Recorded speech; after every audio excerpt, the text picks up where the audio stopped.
I think there's very few people, and probably very, very, very few people that listen to this podcast that don't want what we're talking about, right? That don't want health, that don't want vitality, that don't want fulfillment, that don't want to be proud of their bodies and capable, functioning livelihood late into their years. That's not going to just happen. It's not just going to like magically appear when you wake up the next morning because you thought about it yesterday. Because you think about like starting a diet next Monday doesn't mean that you're going to be healthier. It's like this thing of like wishing, wanting, and hoping. It's the danger zone because your body, like if you talk to me about like your plan to run a marathon, your body rewards you for the spoken words of that plan. It sends off dopamine signals. And you get feel goods out of it and you feel like you're moving and you're in the right direction, yet you have done nothing. Zero, less than nothing's happened yet until you start to go out for that lace up your shoes and go out for that very first run. And then you do it again the next day and the next day and so on. Now we're starting to go. And it's that we need that intentionality behind it. We are here because we know the outcomes in our lives are within our control. That taking absolute ownership of how we eat, sleep, train, think, and connect with each other is how we'll optimize our health and happiness. That chasing excellence is how we grab hold of what is possible. Our mission is to live on the run, always chasing, never stopping. Hello, and welcome back to another episode of Chasing Excellence. As always, I'm joined by Ben. How you doing, bud? I'm good, Pat. How you doing? I'm great. Good. Today we're gonna actually answer a question that somebody sent us, I think for a 2-minute drill, but I was like, no, that's too good. We're gonna do a whole episode on this. Somebody asked us for, just like CrossFit has, Greg Glassman wrote, world-class fitness in 100 words. She was curious if we could offer our take on what health in 100 words looks like, or world-class health in 100 words. So I thought that would be really fun. So that's what we're going to do today. We, just to kind of get people up to speed, what Ben and I have done, we each wrote our own version of 100 words of health. And then we were like, okay, let's jam them together and see what kind of the hybrid version of it looks like. So that's what we've got. So now we've got sort of words of health. That's and most of them are redundant because they say the same things. And so that's what we're going to do. We've kind of got the Chasing Excellence version of health in 100 words. So we're going to read that. I'm really excited. We're going to kind of break it down, talk about it. I wanted to just first start. The reason I love this idea is I love this as a constraint. I love the kind of the package that this forces you to think about. I think especially something like define health. I think that's something, unless you create the constraints necessary, I don't know that you ever get to a very good definition of it. And I think that's why the world-class fitness in 100 words works so well and such a powerful blueprint for what CrossFit does and what CrossFit has always done, because it forces you to narrow in on the actual ideas, right? It forces you to say, is this it or is it that it? Because it can't be both, because I don't have enough space for it, right? And it's something that I've done a lot. I've done it. I have a version for world-class branding, for functional branding. Like, it's just a helpful way to think about, well, what do I actually believe about this idea? And so before we get into health in 100 words, I'd love to just hear from you. Like, do you remember world-class fitness in 100 words? Do you remember kind of coming across that and what that, and how helpful that was? Yeah, absolutely. For all the reasons that you just laid out. And 100 words of fitness, it might not be as well. It's as defining as it is prescriptive, right? Mm-hmm. It's not only saying like fitness is, so the definition of fitness is work capacity across broad time and mole domains. That's the definition of fitness. This is a separate exercise, which not only expands upon that, but also gives you some things to chase. It is mm-hmm. It is almost a to do and a to don't list. That's right. Yeah. Which is very cool to what we've done. So there's a lot of different conversations out there and little different definitions about what health is. And the traditional medical community would define health as the absence of disease. Mm-hmm. And people that listen to our podcast will not be surprised at all that is not sufficient for us. What that's saying is if you at 70 years old lose the capacity to get off the toilet, put on your pants, get out of bed, but you don't have disease of some sort, you're healthy. And that's just so not up to snuff for what we're trying to do. So ours is a little bit borrowed from the CrossFit definition of it, which is it's work capacity across broad time, modal domains, and age. So it is basically right. Can you so what that means is, just from some context, broad time means like it doesn't matter if you want to do a 100-mile bike ride or you are trying to pick up something really heavy that takes 2 seconds. Like the time doesn't matter. And similar, the broad time and modal domains doesn't matter if it's, again, hiking, skiing, lifting weights, swimming, running, rowing, biking, lunging, throwing, jumping, skiing. It doesn't matter. Like that's what we're looking for, is really the capacity to do all of those different things. But what we're really kind of like leaning into there is the functional demands of life. This is what we're talking about when we talk about switch this paradigm over to health, the functional demands of life. So if you are not, we're not talking about the elite performers. We're not talking about the CrossFit games. What we're talking about is if you are not hindered, so in any way, so it's almost like it's not the absence of disease, it's the absence of anything that's going to restrict you from living life on your terms. That's mostly from a physical, biological standpoint. So I'm not saying like you go to jail. So that's what we're trying to do. So with that definition, what is the 100 words that become the further expansion upon that and prescription behind it? And I'm gonna take a little leap here and kind of it falls in line with people I've listened to this in terms of our 5 factors of health, in terms of how you eat, how you think, how you train, how you sleep, and how you connect with other people. So you'll see that kind of like throughout these 100 words. Cool. Okay. So what we're going to do is I'll read it out in full. It is only 100 words, so it takes only a couple seconds. And then you and I will kind of break down each one of the sentences, each one of the kind of the concepts in there, and we'll just kind of chat about it and see where the conversation goes. All right. Health in 100 words. Create an environment in which it's easy to eat well, move often, sleep lots, think deeply, and create real connections. Be intentional. Don't just hope it happens. Chase what sets your heart on fire. Seek out challenges, feedback, and opportunities to serve something bigger than yourself. Respect your breath. Control your attention. Spend time outside. Recognize that health is the result of choices and luck. Focus on what you can control. Avoid defining it by any single number. Avoid fads and gurus. Avoid complaining and people who do. Optimize everything for consistency and sustainability. Treat yourself like someone who matters. Treat yourself. Treat yourself. Okay, so from the top, and you just alluded to the 5 factors that we talk about a lot here.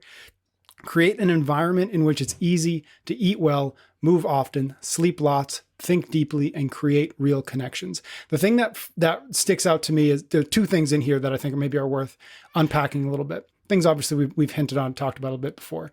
But the first is the environment, right? What's the importance of the environment? And then the second part, which is obviously part and parcel to that, which is make it easy. Yep. I'd love to hear more from you about how those 2 things, or why those 2 things are so important. Yeah. So the easy thing to dive into there, and like the thing that we talk about a lot on this podcast, is the latter part of that, right? Eat well, move, so train, move well, move often, sleep lots, how you think, and the relationship side. But I like what you're pulling out is the other like precursors to that. And it's about, so the first one is the environment, which then actually the environment is what creates the ease, right? We're trying to create an environment that makes it easy to do these things, because environment is so massively impactful on outcomes. It is one of the determining factors. Like think about the number. So you can predict someone's success from a traditional measure in terms of like financial success by their zip code than you can their IQ. That is a better correlate to success in life, meaning like where they're born, AKA their environment. what neighborhood they grew up in is more important to the results that they get from a financial standpoint than how smart they are. Environment is so powerful. We've talked about how willpower is a fleeting resource. It gets used up. So it's exhausting to, like, if we're trying to eat well, it's exhausting to try to eat well if you constantly have junk food in the house. It's like that is not a recipe for what we talk about at the end for long-term success and consistency. Mm-hmm. What we need to do is make the environment so here's another way to think about this. If you were to go to like a wellness retreat, like you go away for the weekend, long weekend with your significant other to a wellness spa, right? And when you go there, there's the right level of, it's a perfect temperature, the right music is playing to calm you down. Everything, all meals are prearranged and farm raised, organic, like perfect macronutrient balance. You can't eat food otherwise. You go and you do the exercise at certain times. It's so engaging and so fun. You have these great hikes where you engage. Like, people come back from those weekends feeling amazing, and it's not hard. It's not hard to follow that prescription when you're there. Why is that? Why is it not hard while you're there? One reason. They've set up the environment for you to make it as easy as possible. Now, most people just kind of like don't take control of their own lives. So they're trying to get the 2 days out of 365 every year that they don't spend at those types of places, or they hope at some distant time in the future when they retire, or they the kids leave the house, or whatever it is, that they can try to create this, and they're not taking enough ownership of it right now. This is fully in your control. Is it hard to do in the beginning? Yeah. But do the hard thing now so it's easy later on. Go home, rip apart your pantry, anything in a box or bag, get rid of it. Anything with a list of ingredients. Then set up so you can set up your home so the lights dim at a certain time. I'm not saying like manual, I don't have that, but like dim your lights at a certain time at night. Yep. When you wake up in the morning, play some, Heather's playlist on Alexa is mindful guitar.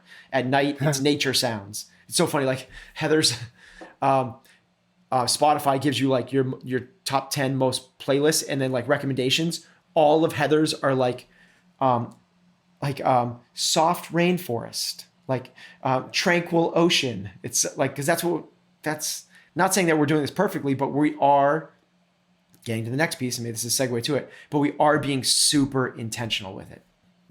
Yeah. The thing I think about, and it's funny, I've been thinking about it not quite in this context, but listening to you makes me think about it, which is, it's sort of related. It's kind of like mental health, which is social media. One of the things that social media does really poorly is it makes us, if not done intentionally, if not done well, it makes us feel badly about ourselves, right? Yeah. And so one of the things I was thinking about is like, well, everybody's always focused on the outputs of a lot of things, on how I feel, right? But also health and fitness and sleep. And we focus a lot of our energies on outputs, when if we only paid that attention towards the inputs, the outputs would take care of themselves, right? And for some reason, those things are connected to me now. The idea of like, okay, well, if Instagram makes you feel bad, what people will try to do is like, I just need to use Instagram less. But the solution might be, I need to do a better job of curating who I follow on Instagram so that I get rid of all of the people who make me feel like crap, even if it's my sister, even if it's my cousin, even if it's whatever, some random influencer, right? And I feel like kind of the same thing where it's like that, the pantry example. The inputs are the thing that's getting us. That's the thing that's stopping us from the end result that we want. But we always focus so much on like, do I have the six pack yet? Have I lost the 15 pounds? Have I got the PR yet? We just need to go upstream and focus more on like, what are we letting in, and see if that's not actually the problem. Love that. Yeah, man, that's so good. And the parallels you drew between like social media and creating a filter system. Like when you are on Instagram, every single time you're on that, you're shopping. Who do I want to allow to influence me? That it is. That's why they call them influencers. Like, and Yeah. whether it's a paid, big, huge celebrity influencers, or it's that soccer mom that every time you see it, you notice that like it gives you this weird gut feeling in your stomach that you don't like. Like you have the control over filtering those things and becoming aware of that. Just like when and it's a hard thing to do, but once you do it, you're setting up your environment and you're setting up for in a healthy way. And maybe to kind of jump forward a little bit and we'll pull back. But Yep. I think when you read these 100 words, it's like, whoa, where's like the clean and jerks and the running? Where's like the rowing and where's like the macros and the protein intake? It's this is that's not what it's a higher level than that, right? You can, for nutrition, there are people that eat 80% carbohydrates that are very, very healthy. And there's people that eat like carnivore, like no carbohydrates and are healthy. That's not the most important thing. That's like what we talk about later on, like the gurus and the fads and all that stuff. The big, massive principles is number one, start taking control of your environment. And I love your social media thing because it's a perfect parallel to when you go shopping. Like, don't allow the junk into your house. When you go to the grocery store, that's the one hard decision you need to make however often you go grocery shopping, 2-3 days, every once a week, you have to do that.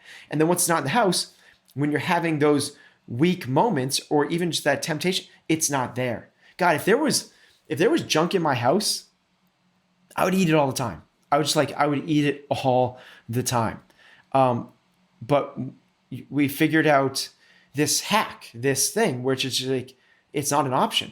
And because it's not there, you don't search for it. You don't want it. You don't seek it out. It's not like, gosh, maybe in the beginning it is a little bit. And every now and then it is like you see a commercial and like, a Reese's fast break commercial comes on. You're like, oh my God, like that looks amazing. But all in all, in general, the temptation is so far gone because how often are you sitting around at 7:30 at night going like, I'm going to drive to the store and get a piece of pizza right now. Yeah. Like very few people are doing that. Yet, let's imagine there is some amazing smelling pizza in your kitchen at 7:30 at night. What's the likelihood you're going to go and grab a piece?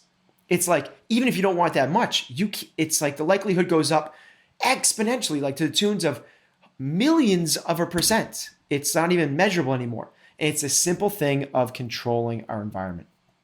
Yeah. Yeah. And you alluded to it, but this bleeds right into the next line, which is be intentional.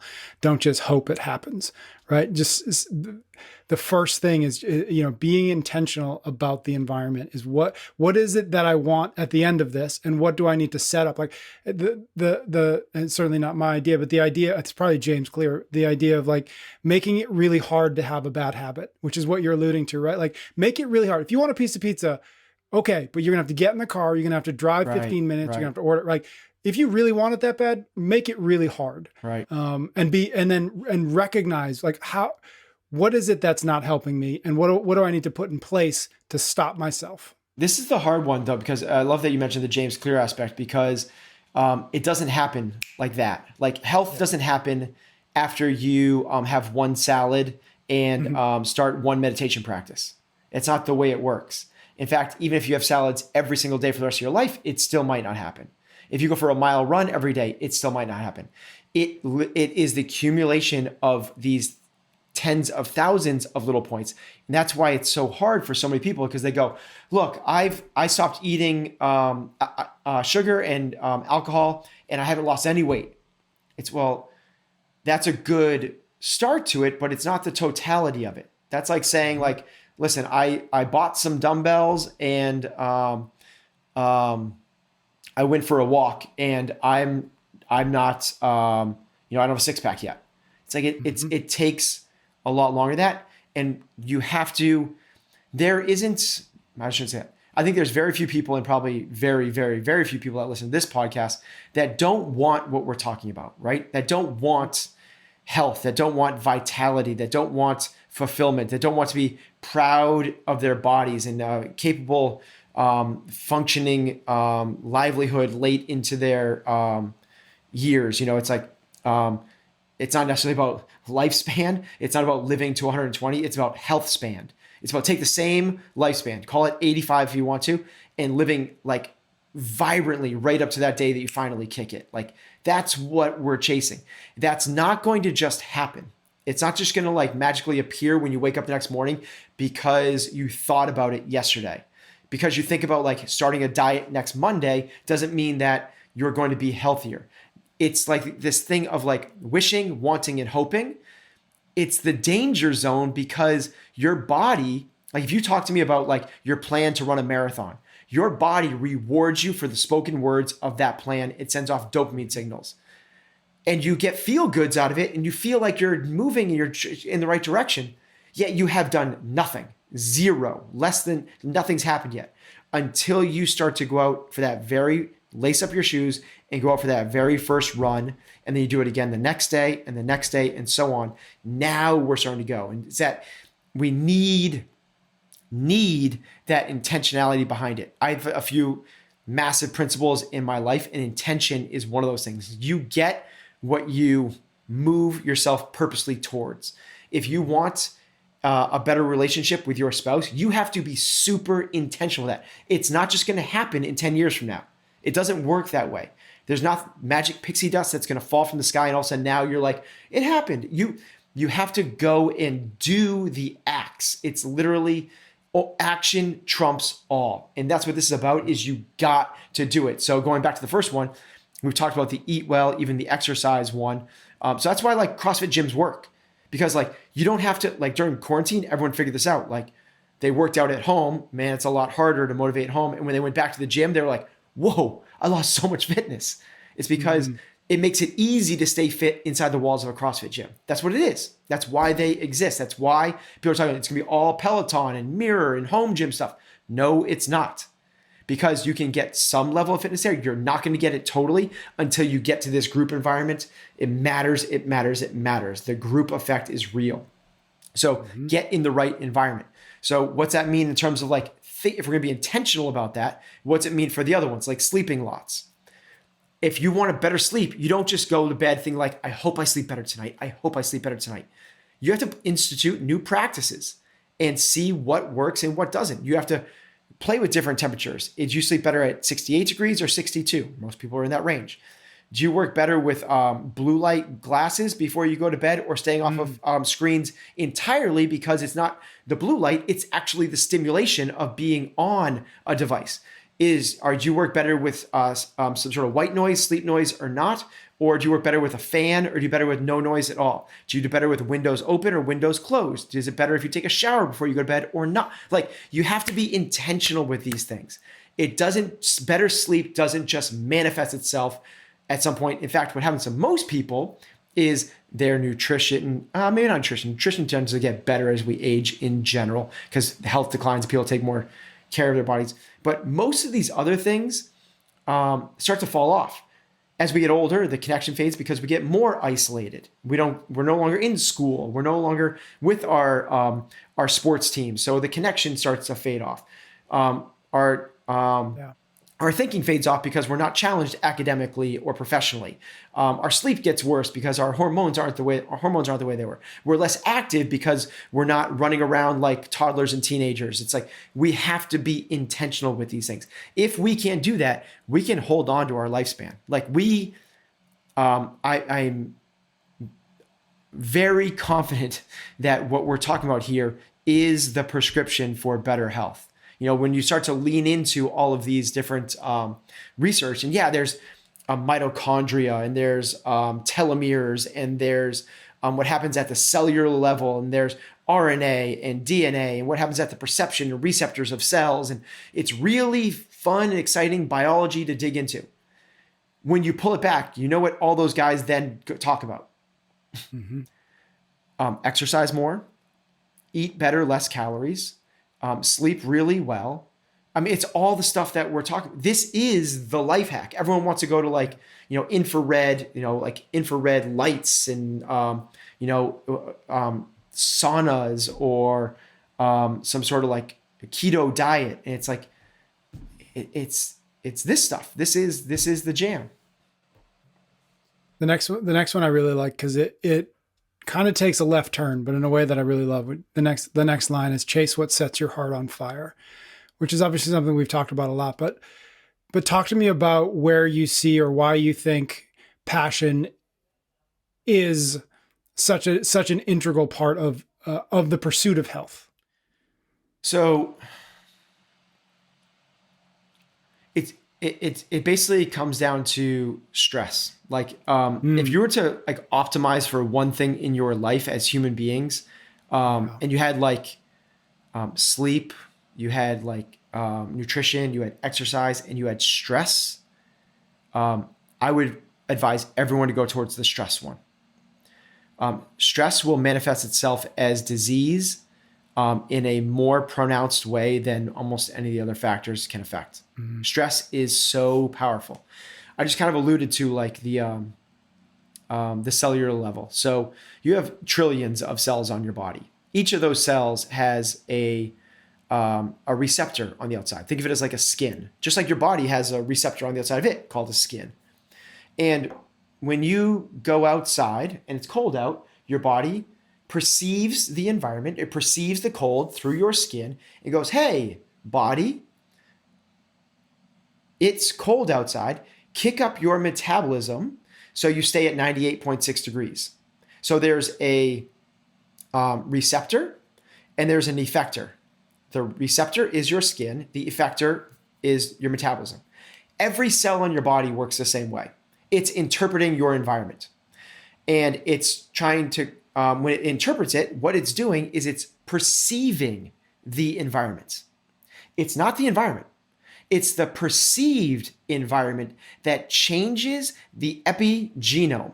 Meaning like, think of like genetics. Everyone talked about like in 2003, they mapped the human genome. And remember how big that was? It was April of 2003. And it was like, holy crap, no more disease. They're gonna be cloning like little human Patricks. And if your arm gets chopped off, we'll just place a new arm on you and there's gonna be no more disease. And do you also remember how all of a sudden after that huge, big splash, it kind of got really quiet for the next decade? Like no one talked about it anymore. And the reason was it wasn't what they thought. The mapping of the human genome revealed that we have figured out the genetic code. But the genetic code is just a script. And your body can interpret that script in any one number of different ways. And think of it as in terms of like, the example I've heard used to explain this is Romeo and Juliet is a script. And it can be done in like the traditional, like it would be done on Broadway, the traditional Broadway sense with, or that exact same script could be done by Leonardo DiCaprio in the film that was done in the late 90s. And it's the same script, but it's completely different, like so different. They're saying the same things, but it's a different your genes express themselves differently based off the way they are perceiving the environment. So what is that perception? That perception is fight or flight or rest and repair. If your body is sensing stress, now acute short-term stress, good. Exercise, cold showers, facing a fear, like those things are good because they're acute and they're short. And those things actually are the recipe for a longer, healthier life. That actually does great things for the human genome, the epigenetic genome. It creates these deeper valleys for think of it like the other way to think of the epigenome is you have these like big peaks and valleys, and these balls are dropping into these valleys. And if they stay in the valley, the gene expresses the way it's supposed to. Skeletal muscle turns to skeletal genes turn to skeleton. Muscular cells turn to muscle, fat turns to fat, and so on. It does what it's supposed to do. The problem is when it gets disrupted, think like those balls in between valleys and there's an earthquake and they start bouncing where they're not supposed to be. That's the epigenome from like toxins or something this is what causes cancers. Like it gets out of whack and the genome takes a massive turn for the worst and chronic disease manifests itself. Well, that shakeup is chronic stress. The biggest thing that we can do there, yes, you could get poisoned, right? Like poison or a toxin for sure. And that's an acute thing. But that's not the thing that's getting most of us. The thing that's getting most of us is chronic disease. It's happened mostly through lifestyle factors. Lifestyle factors control the epigenome And what we want to do is make sure that we are making sure we're managing and mitigating stress, because if we feel the fight or flight response, what happens is in fight or flight, your body sends everything away from the gut and it shuts off your immune system. Literally, like your immune system shuts off. You cannot fight off diseases if you are stressed. That's a terrible, terrible thing. Now, science knows this. If you're going to get an organ transplant, what do? They give you a stressor, inject a stressor into you, so your body goes into fight or flight mode, your immune system goes down, and you'll absorb the new, otherwise it'll fight it off as like an invader, a toxin, it'll fight it because the immune system's so strong. So what we need to be able to do is, getting back to this line, is make sure that we're doing what sets our heart on fire, because if we enjoy the journey, if we can blur the line between work and play every single day, if we're excited about Monday morning, not stressed out about Monday morning, if we don't even know really when we're working and when we're playing because it's all a part of our pursuit of our lives. Take what you love to do most, whether it's writing, Patrick, or somebody else, it's skiing, or it's connecting with other people, or it's performing, or it's whatever it might be. If you're doing that, that saying is, don't ask what the world needs, ask what sets your heart on fire, because what the world needs is more people with their heart on fire. That's what we should all be pursuing. If we do this, it looks like it's like, okay, like, they're bucking the trend. They're not going to, they're not going to Wall Street. They're not trying to trace the corporate ladder. They're not going to be an accountant. They're not going to go to dental, medical school. They're not going to be a lawyer. They're going to chase their passions. Like, oh, they're like a lone wolf. Like, no, those people are doing probably the best thing they can for their health. Mm-hmm. Yeah, I love that.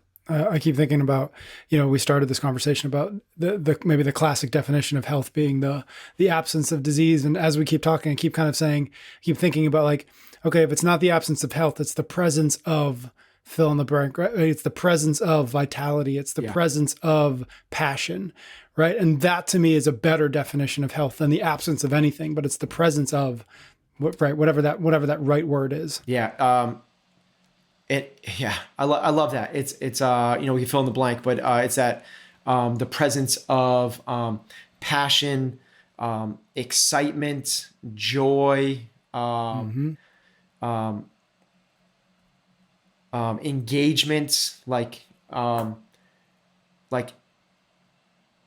do you get up with a spring in your step, or are you kind of like, complaining your way through life? Yeah. Next line, seek out challenges, feedback, and opportunities to serve something, bigger than yourself. Talked a little bit about challenges a few seconds ago. Is it like the right kind of stress, the useful kind of stress? What else do you think about when you look at this? So I think the challenge is that it's like what we're trying to do is, so there's the right kind of stressors, those acute stressors like hard workouts. So in terms of health span, there's one type of workouts that is shown to be most effective for improving your health span, and that's high intensity interval training. Shocker. There is correlations between aerobic exercise like runners and lower cardiovascular risk and things like that. But the number one thing in terms of challenges, and then also similar to that is like people that do cold plunges, people that do challenges, like do hard things. Like your body it's all about this evolution, right? Like if your body is stressed in the right way, like a workout, it grows and it adapts and becomes better and stronger. That's what we're looking for. Feedback is, again, it goes back to that mental aspect. If you seek out feedback, it means that you're curious as opposed to judgmental. And if you shy away from feedback, if you're afraid of feedback, if you're afraid of criticism, if you're afraid of people saying like, hey, have you thought about this? Or what if you did this? Or you could do this better. What you're constantly trying to do then is you're shifting from that growth to that fixed mindset. And that fixed mindset is a much more stressful way to live your life. It just is, because you're seeking out ways to validate yourself and doing everything you can to avoid things that might expose a vulnerability, as opposed to being curious and going like, hey, I'm not very good at that yet. I wonder if I ... right? I'm not very good at swimming yet. Like what people that aren't seeking feedback or challenges, what they do is they avoid swimming altogether. Whereas other people get in the pool, get with a swim coach, they learn, they grow, they're working their mental learning, the learning muscles. Like literally, feedback equals growth. Like it's the shortcut to growth. If we're thinking about health, lifespan, health span, all of that, what we're trying to do is not only preserve our capacity, but grow it. We want to expand upon it. So that's super important. And the last one takes a little bit of a turn, but it's the opportunities to serve something bigger than yourself. It's again goes back to that. There's a few studies done on longevity, and some of the massive correlates are relationships, and but happiness is a really big one. When it comes down to happiness, there's 3 real driving factors of happiness. One of which is to give back. So think like charity, but here's the kicker to that is money doesn't move the needle. It moves the needle for the person receiving it. If they're, homeless and you give them, $100,000, that's going to massively impact their lives. Strangely enough, it doesn't impact the giver's life because money is a renewable resource. You give away $100,000, you have the potential to earn that back. The thing that when it says serve something bigger than yourself, the underlying theme there is serve in a way that you're giving up your time. Time is a non-renewable resource. When you give it up for somebody else, you're serving the greater humanity in a way that makes you more at peace with yourself. And again, the stress thing that we talked about to help the epigenome express itself in the way it's supposed to falls in line a lot better than it would be if you ignore this. Yeah, I think about 2 things with this line, in addition to obviously everything you just said. The first is just the idea of seeking out challenges. I think that there's a very important distinction that needs to be made between voluntary challenges and involuntary challenges, right? Nobody really signs up for the involuntary challenges, right? The sick kid, the lost job, et cetera. And so I think when people hear challenges, I think it's easy to put all challenges into the, like, I didn't want this one bucket, right? COVID. But yeah, exactly. But there's so much value in, back to the idea of being intentional, to choose the challenges that you engage in for a couple of reasons. One, because that helps you grow in the direction that you hope to grow in. But also, I think by choosing challenges, you retain some of that passion, you retain some of that interest. And because you retain those things, you can tackle those challenges better. And because you can tackle those challenges better, you teach yourself that you can tackle challenges. So when the involuntary ones show up, you're a little bit better equipped because you've taught yourself that you're capable of dealing with challenges, right? And so I think it's really important to make sure you pull apart that not all challenges are the same, and actually you can chase the ones that make the most sense to you, and then you can respond to the ones that you didn't sign up for, but that kind of were introduced to you. So that's the first thing I think about. And then the second thing, just to tie back to the passion a little bit, this idea of opportunities to serve something bigger than yourself. I think, we've talked about it a little bit. You've alluded to this idea of like passion being, you've talked about it a couple of times in a couple of recent episodes where like that chapter in your book of passion is like, I don't know that I'd put that in there, right? And I'd love to have a deeper conversation with you about passion. Maybe that's a separate one. But I think the thing to me that's really important to recognize and point out is passion without purpose is not particularly useful. But when you can tie yourself to serving something bigger than yourself, you introduce the idea of purpose. And if you can do that, if you can marry those two ideas, that I have this passion and I've figured out a way for me to use it to be helpful, to be useful, to be valuable to another person, another community, another idea, then suddenly the passion, I think, is only additive. I think it's only helpful. I don't think it has any of those negative ramifications of spinning your wheels, of chasing something that might not get you where you want to go. And so I think the marrying of the passion and the purpose is really important. Yeah, I love that. Well said. Respect your breath. We're gonna do this one at a time. Respect your breath. We recently had an episode about breathwork. And it's definitely something that's in the water. I think you've talked about this before. Like it's one of the things that people are starting to learn is incredibly important. And maybe at some point, right, in a couple months, we might say we found a sixth factor, Yeah. right? It might be breath. But talk to me about, we did a whole episode on it. So for folks who want to go deeper, definitely go back and listen to that. But like, give us the high level, the highlights on the importance of breath. Well, I like the way that we wrote this here, where it's respect your breath, because we're not saying here is, do box breathing or practice Wim Hof or nasal breathe or anything like that. We're not saying. What we're saying is pay attention, and it's a telltale. If you are doing short, shallow breaths through your chest, something's up. That's the stress thing, which makes sense when we're running away from saber-tooth tigers. It might be like that. We're not supposed to be like that all the time. We're supposed to be relaxed, and we're supposed to be doing diaphragmatic breathing. So there's a whole bunch of research out there that shows that breath work, the way you breathe, has massive effects on your health. And this is just a nod to that, which is pay attention. If it's off, be aware that it's off.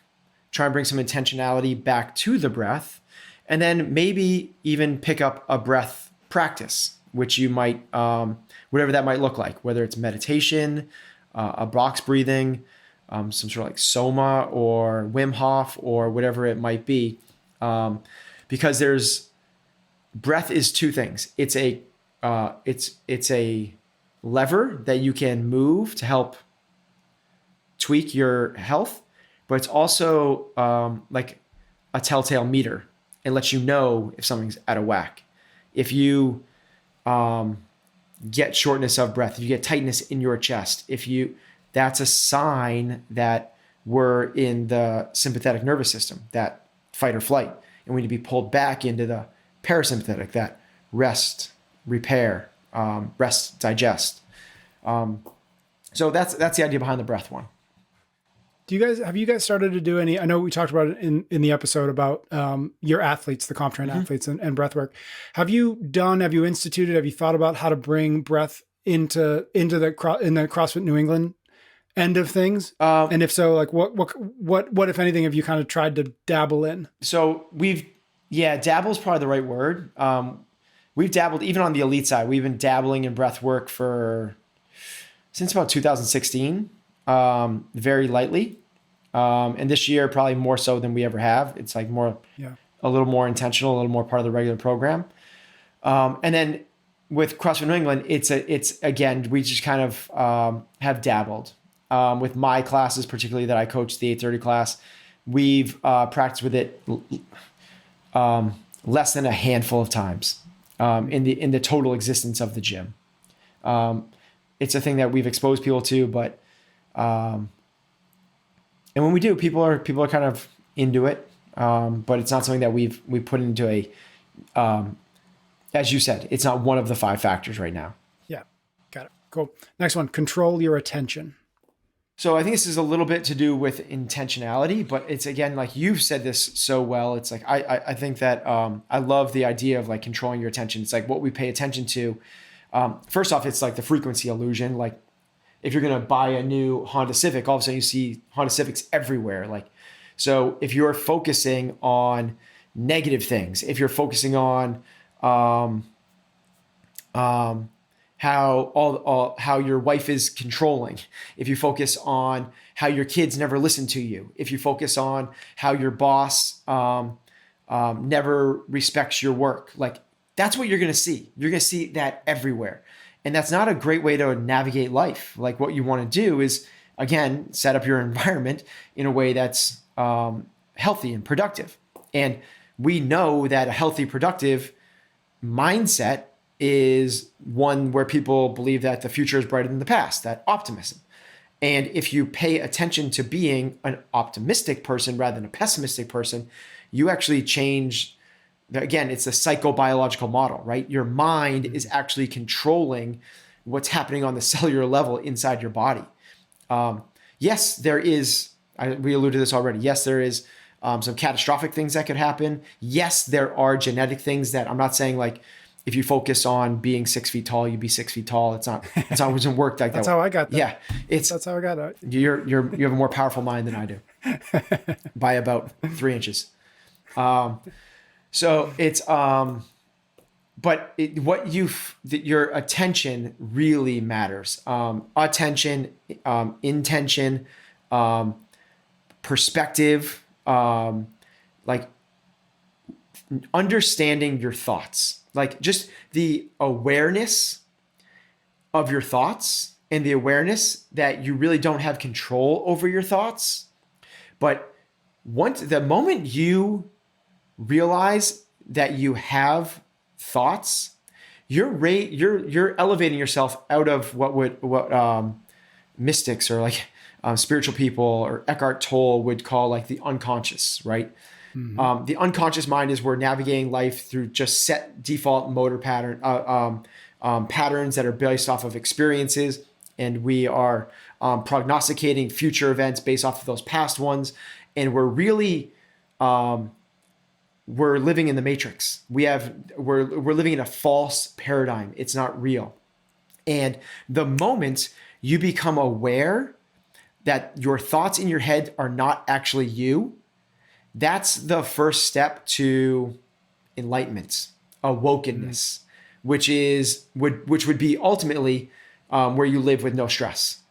If you get to that point, there's no stress in your life. Like the monks that just like spend 18 hours a day meditating, like they can get there. Like for us, that's probably not, we're probably not going to become enlightened, but what we can do is at least take the first step towards becoming more aware. And when you become aware of what you're focusing your attention on, it's a really powerful thing that can manifest itself physically from a health perspective. Yeah. Yeah, I agree with all that, obviously. The one thing I would add is maybe one of the ways that I've come to think about attention is, we talk a lot about, just generally, we talk a lot about, the non-renewable resources that we all have. And generally we talk about time. Love it. As being the most important one. But I actually think that attention is the most important non-renewable resource, in the sense of it teaches you where to put your time, right? And the example I always give is like, if you and your significant other are, you've got a night planned, a date or whatever, and you can make a choice between sitting down and having a 15-minute, 20-minute heart-to-heart conversation, or spend 2 hours watching a Netflix movie in silence. Which one of those two scenarios are going to be more valuable to that relationship? Well, it's not the 2 hours, so it can't be the time. The time spent isn't the marker that's going to move the needle the most. It's the attention. It's the attention on each other that's ultimately going to be more valuable. So 5 minutes could be more valuable than 5 hours if the attention is spent in the right way. And I just think it's so powerful to just start looking at everything through, I only have this moment. What am I paying attention to? Because I can only pay attention to one thing. And is this the most valuable thing I can be paying attention to? Yeah, that goes right to, if we're trying to get the most bang for our buck in terms of these 5 factors. If we're trying to spend time in the gym, it's not the time in the gym. They've done this study where it's not, the 10,000 hours rule, where amateurs a lot of times will train even harder than professionals, more hours. What they're not doing is bringing the same level of attention to their practice. The attention, and this is what gets lost in the Malcolm Gladwell's popularization of Eric Erickson's classical violinist. 10,000 hours. The 10,000 hours rule. The 10,000 hours is what got popularized, but it wasn't the 10,000 hours. It was 10,000 hours of deliberate practice, meaning super attention on what they were doing. Because a lot of us can spend 10,000 hours and make no gains whatsoever, AKA driving, right? Like You might be a better driver than you were when you were 16, but you're not going to the Indianapolis 500. Like you've done 10,000 hours of driving. Like, why are you not a pro? Why are you not like on the high circuit? It's because you didn't do those with total attention. So I love that idea about that, Patrick. Yeah, the non-renewable resource, it's not time. It's focus and attention. Spend time outside. Speaking of time. So there. So again, in terms of like the health factor, there's just there's so much that goes to this. It's like there is a thing about nature. If you can't get into nature because you live in a city, like get outside. Now you could argue like, well, inside I have an air filter and it's better air, and I live in a city that's bad population. That's not what we're talking about. We're talking about getting outside from underneath the fluorescent light in the computer screen, outside behind Netflix. Get out into the real world, experience it, feel the ground on your feet, see the trees. There is this really big psychological, like hormonal thing that happens when we get into nature. And people that have done this know this. And it's one of the things that, like, if there's one of these things that I don't do very well, this is it. Like, I wish that I actually I try to get outside and do this every day. But it's the thing that I'd probably do the worst of all the things that I track. It's probably the one. Yeah. What I think about there is and it could very well have also been in this, which is just the idea of like going for a walk. Yeah. Right. Ideally going for a walk outside, and just thinking, kind of connecting it to the first thing we talked about, which is make it easy for yourself to think deeply. That's a pretty good way to do it, right? Give yourself the space, give yourself the time to take a walk, through the woods, ideally get out in the sun, and give yourself the space necessary to think through some things. Yeah, we had Rob Wolf on the podcast, and anybody that missed that one, how much he talked about the power of vitamin D through the sun. It's just like massive. Yeah. I'm gonna batch the next two because I think that they're related, though we can peel them apart if we want to. Recognize that health is the result of choices and luck. Focus on what you can control. Okay, so we kind of like teased this a little bit, but there are, like,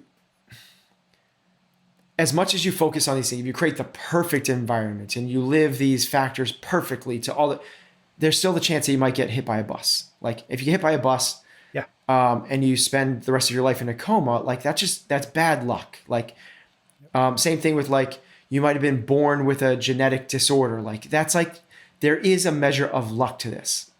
But as we talked about, there also is a measure of control, and that control happens through our choices. And what we need to do is go, hey, you were dealt a deck of cards. Like, that's the way it goes. Like, that's the deck of cards you have. Now you can sit there and, choose to put the cards face down and put your head in your hands and just kind of like not play the game. Or you could try to make the best possible choices you can along the way. And again, it speaks to this control, like even to the genetics, right? Like, do you want that Shakespearean play to be the traditional sense, or this like thing with, guns and pistols and gangs and lowriders and rap music, and like that was the same script. Literally every single word is the exact same, but it's a completely different expression, a completely different experience going through that with the same script. And that's determined mostly by our choices. The level of stress that we're experiencing, choice. Do you live in a friendly or hostile world? Like, make that decision. And the choices that we're making in terms of, and they're hard, I'm not saying it's easy, of, are you going to have the sundae or the salad? Are you going to go to the gym or hit the snooze button? Are you going to go to bed early or continue to Netflix? Like, those are the choices that control our health, and we are in control of those things. So we talk about this a lot in terms of the circle of control versus the circle of concern. It's so easy and tempting to focus on the circle of concern, like the things that are going wrong. Yet those may be outside of our control. And if they are, you got to kind of like go, hey, you broke your leg. Yep, that was bad luck. Like, you were, going hiking and a boulder came rolling down the mountain and wiped you out. Like, that's not your fault. That was no choice. Like, that was just happened.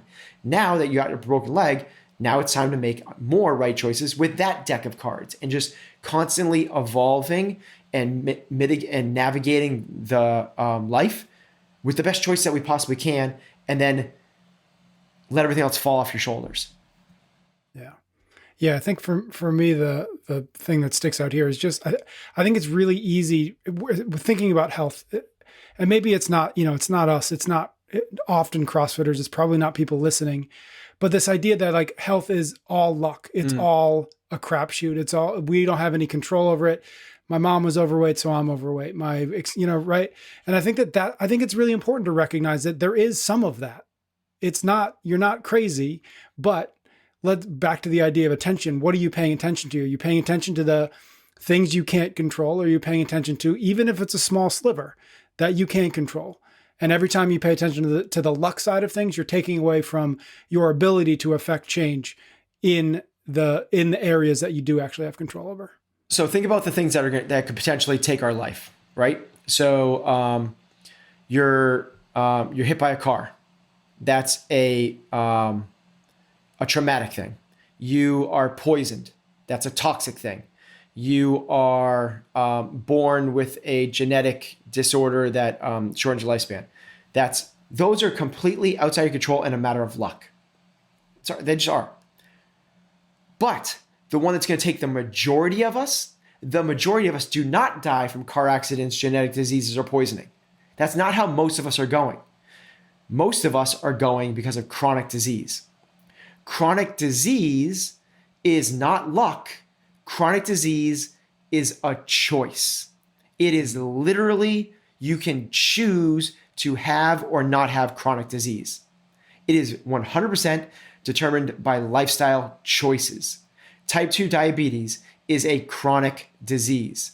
It is 100% due to lifestyle choices. Type 1 diabetes is genetic. That was the bad luck. I'm sorry. Like, that sucks for you.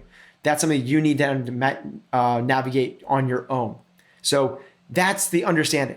Chronic heart disease, like your parents might have been more, like, because your parents had it, you might have it. Cancers, you might have it. Some of these are on the gray. It might be genetic. It might be chronic. That's why not all cancers are considered chronic disease.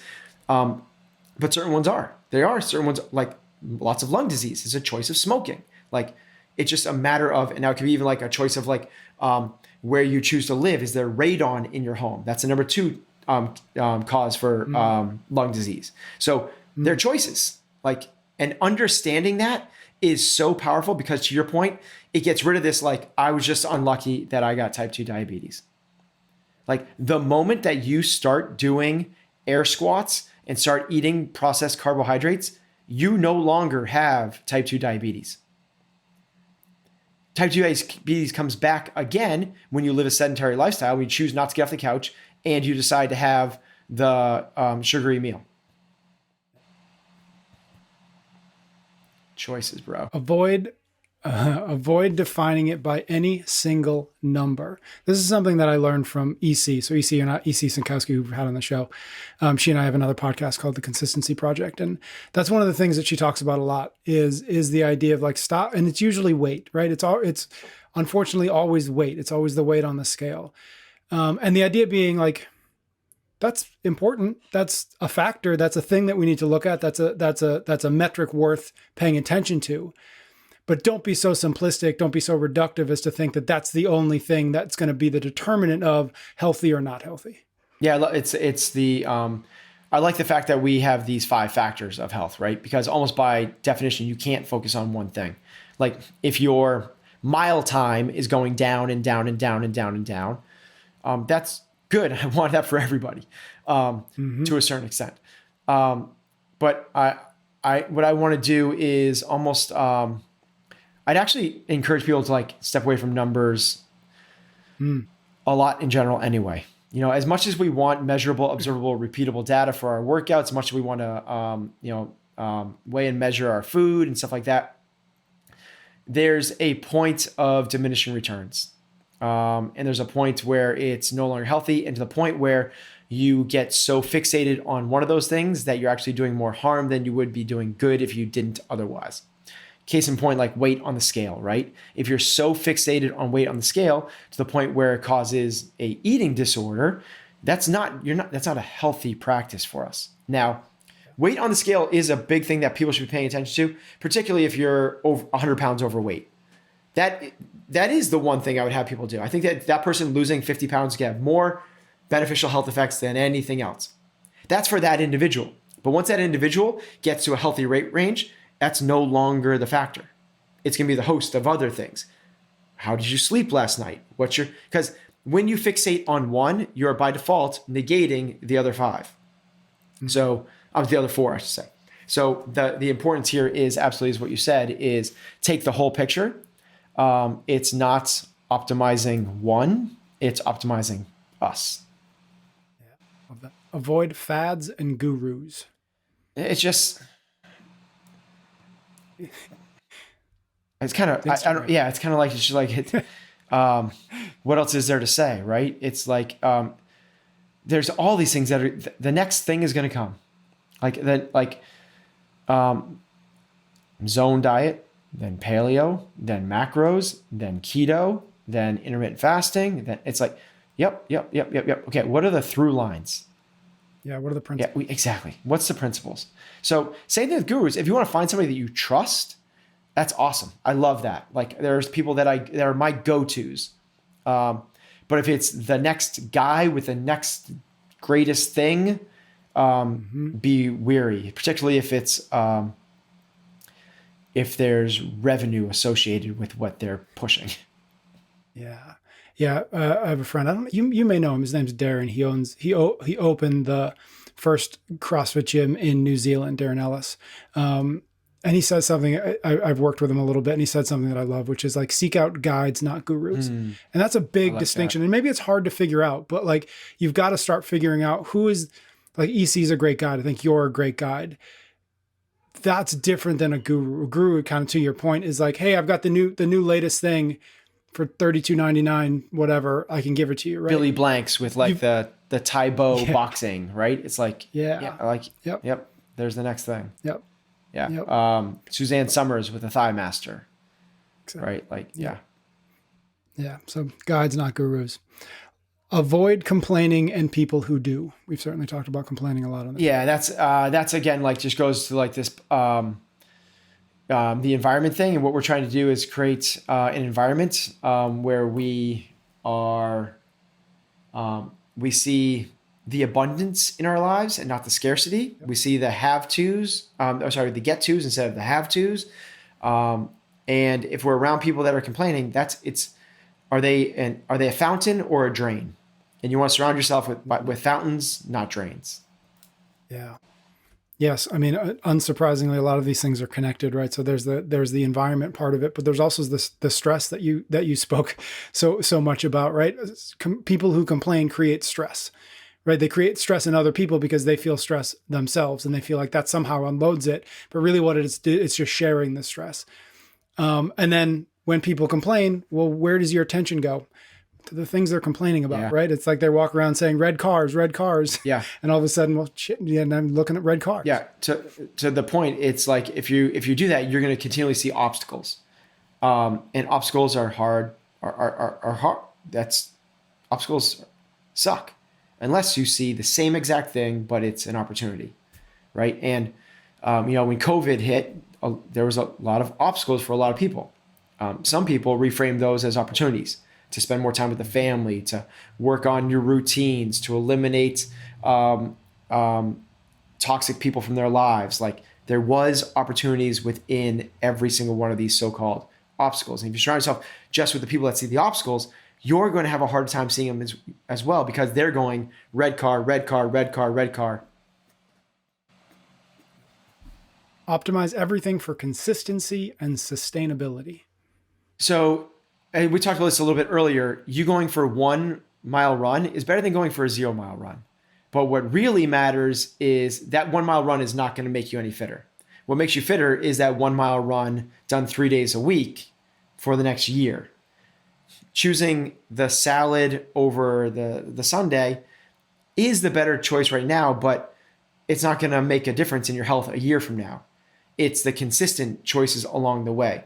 And it's that aggregation of marginal gains, right? You don't need to pick up and move to, live with the monks. You don't need to go and live in a health and wellness retreat. You don't need to make those massive, massive life changes. It's just the couple dozen or so small ones every day. Like, are you going to bed at a certain time? Is there a nighttime routine? Are you spending time journaling and meditating? And are you exercising every day? Are you spending time connecting with the people that you care most about in your life? Are you, are you challenging yourself? Are you looking for feedback? Like all those little things over time, and don't be in a rush. Honestly, like if I was to put a number to this, it's 5 years. Like it takes 5 years for these little things to add up to something. But the reason I say that is because in 5 years, it's going to be this exponential difference. In a year, you might be 10 or 15 pounds lighter. You might be have lower triglycerides and a better fasting glucose. You might be able to do another pull-up or two. But in 5 years, it could be the difference of like chronic disease versus complete fulfillment. Yeah. Yep. Love that. And stealing from EC one more time. One of the things she says, but I think it's just spot on. She's like, if you're considering a new diet or a meal plan or something, a change in that, if you can't see yourself doing that thing for a year, then what's the point of doing it for 30 days? Because you're just going to end up back to where you started. And that's ultimately and obviously. Yeah, I might challenge that one though, because I want people to challenge themselves and to find new experiences. And I can't see myself, when I started off doing Wim Hof breathing, I could not see myself doing Wim Hof breathing for an entire year. Like that was just no possible way. But I wanted to maybe try if you don't it. know what you don't know. You don't know what you don't know. So because of that, people go like, well, oh my God, the magnitude of like not having a sweet for in the rest of my life, like, oh my God, that's terrible. That's horrific. But can I go today? Like if it's like, yeah. And I think, I totally agree with that. And I think that's a good example. And what I would say is like, that's the sustainability part, right? So if you're signing up for, I'm never eating sweets again, there's a chance that that's not going to be that successful over the long run. But if you figure out where that sweet spot is can I do this for the next 30 days? And can I do this for beyond that? And if you can't, then you've got to figure out what is the sustainable end of it? What is the consistent end of it that I can do? And so maybe it's every Thursday I get a cookie, right? Whatever that might be. And being really honest with yourself about how hard can I push without falling apart? Mm-hmm. Because when we fall apart, we too often go back to where we started from, which is obviously a place that we're not super happy with, right? And so it's just always kind of making baby steps forward, those little victories, those little wins. I think that to me is what I read into the aim for consistency and sustainability is like, where's that sweet spot? Last one, treat yourself like someone who matters. I think it's really easy for us to default to outside of ourselves, to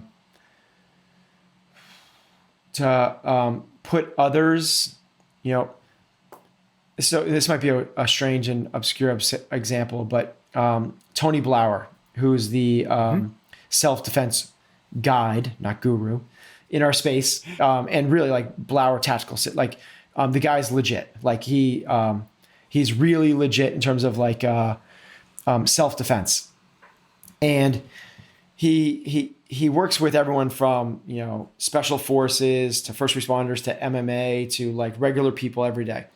And when he goes into, he tells a story of he goes in, he's giving a presentation, a talk, a seminar to a handful of mothers. And he asks them, like, if you were being attacked, what would you do? And the majority of them don't do a whole lot. He says, now imagine you open the door to your front door and your 9-year-old daughter is being attacked. What would you do? And they're like, they go ape wild on him right there just for even the thought of it. And they're like, how dare you like even insinuate it's because we forget to take care of ourselves. And that's all he's trying to get to is why would you not protect yourself the same way you would protect your daughter? And I think it's easy for us to kind of say to ourselves, like, this moment right here isn't that impactful. This moment right here isn't that important. It's not really, I'm not that person that it matters that much to.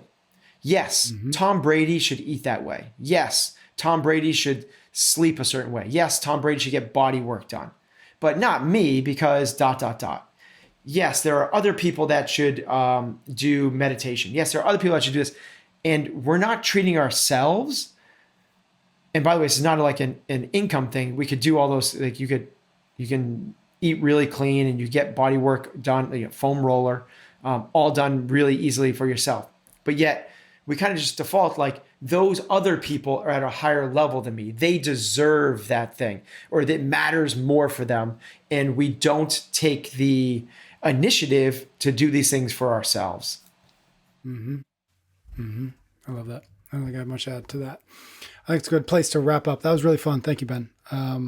That was, and thank you to the listener who sent us that idea, because I'm not sure I would have come up with that on my own. So thank you. We'll be back next week for another episode of Chasing Excellence. You can get every episode of Chasing Excellence wherever you listen to your podcasts or on YouTube. Until next time, thank you for listening.